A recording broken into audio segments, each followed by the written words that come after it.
Dapat yan ang gawin ni Sara.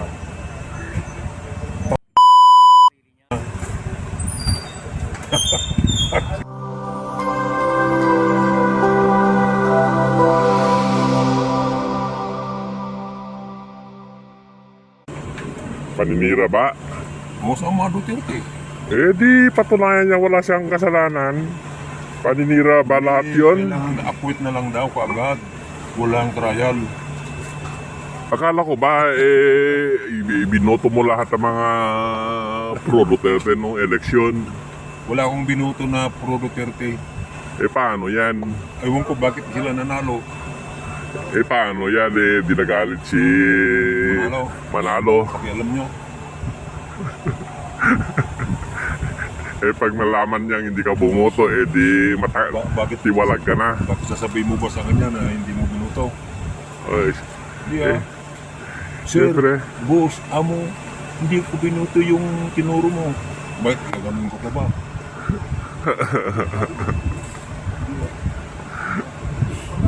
Sinungaling ka. Pagbubuto mo sa amin yung hindi namin gusto. Bigyan mo naman kami ng freedom na mamili, kamo. Sabagay, hindi naman, ang sabi naman di ba, for kapatiran yon.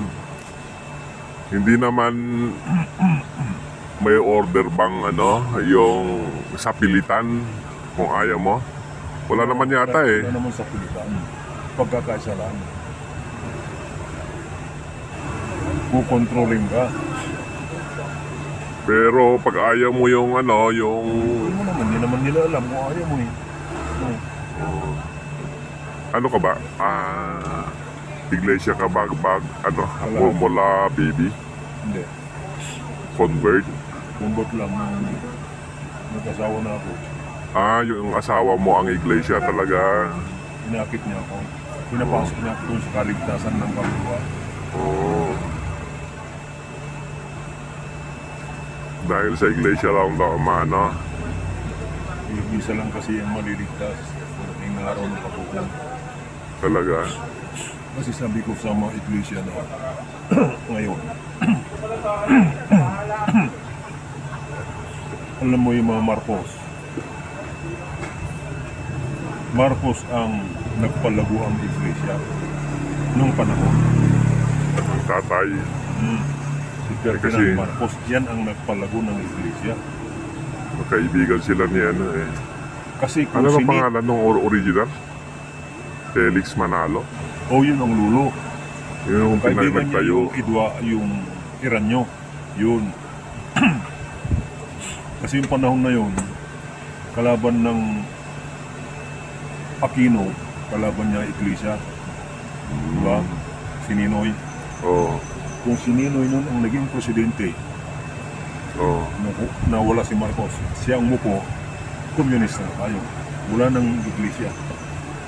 Tanggal silang lahat. Tanggal lahat. Walang iglesia na religion. Ipagbabawal ang religion Oo, babawal. Parang Isa lang. China. Isa lang ang religion.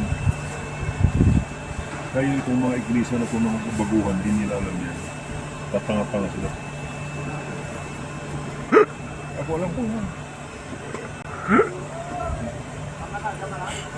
Na kung sisisihin nila ngayon ang BBM, Marcos ang nagpalago ng iglesia. Tsaka bakit ano bang sinisisi nila kay Marcos? Wala naman siya ginawa sa mga ginawa ni Wala nga ang ginawa. Kaya nga Anong yan kasalanan si Ninoy ni- nakulong niyang hayop na Ninoy na yan dahil nagmamagaling-galingan. Gusto niyang sapawan si Marcos. Anong kasalanan ni Presidente Gusto sa mga niya, pinagagawa iba ba, niya? Siya ang upo. Ganun yan noon. Parang Duterte ngayon dyan. Gustong umupo. Plano nilang lahat yun. Plano talaga ni Ninoy Aquino na siraan si Marcos. Hindi, itong kay Sara, plano rin nila. Ganyan din. Kaya ginagawa. Siguro kasama yan si Amy Marcos Dapat sa yan. pagplano. Dapat yan ang gawin ni Sara.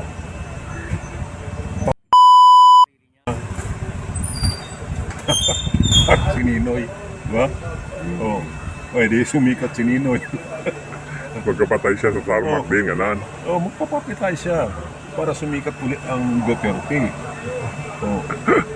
Kandidatong ulo hindi si Pulong. Mananalo na sila kasi yung pinatay nila si Sara, naging ano yun, parang natawag doon, bayani. Tulad si Ninoy, di ba? Ninoy, nung napatay si Ninoy, naging bayani. Sumikat siya. Para ba? Hindi daw yung asawa. Di nanalo. Ganyan pa- ang gagawin dapat ni Sara. Bay, hindi naman siya na-declare na bayani ah. Tawag lang nila sa kanya. Walang bayani talaga na Ninoy. Hindi. Hindi naman, Hindi na pa, walang patunay na naging bayani siya. Dahil ang Oo. kaso niya, subversion noong araw. Nakikipagsabwatan sa mga rebelde.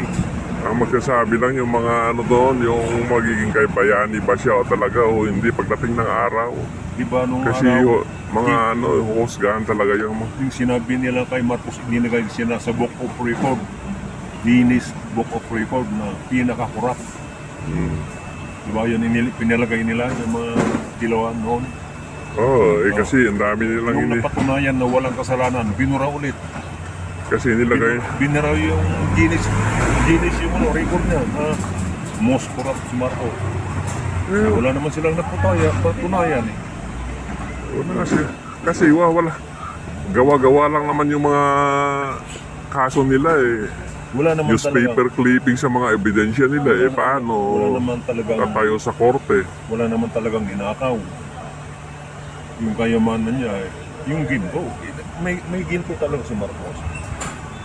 Trader ng ginto yun, itong araw. Siya pa ang nakakuha yung mga binaon ng Yamasita dahil sundalo nung araw. Paano yan sa susunod na eleksyon? Sinong kaya tatakbong presidente? Sara, Sino kalaban? di naman mag-i-eleksyon eh. Walang eleksyon. Si Marcos na lang. 16 for 4 years. Maging 10 taon. Baka nandyan na You yung like it aking or not, Philippines. Inaano mo ako ha,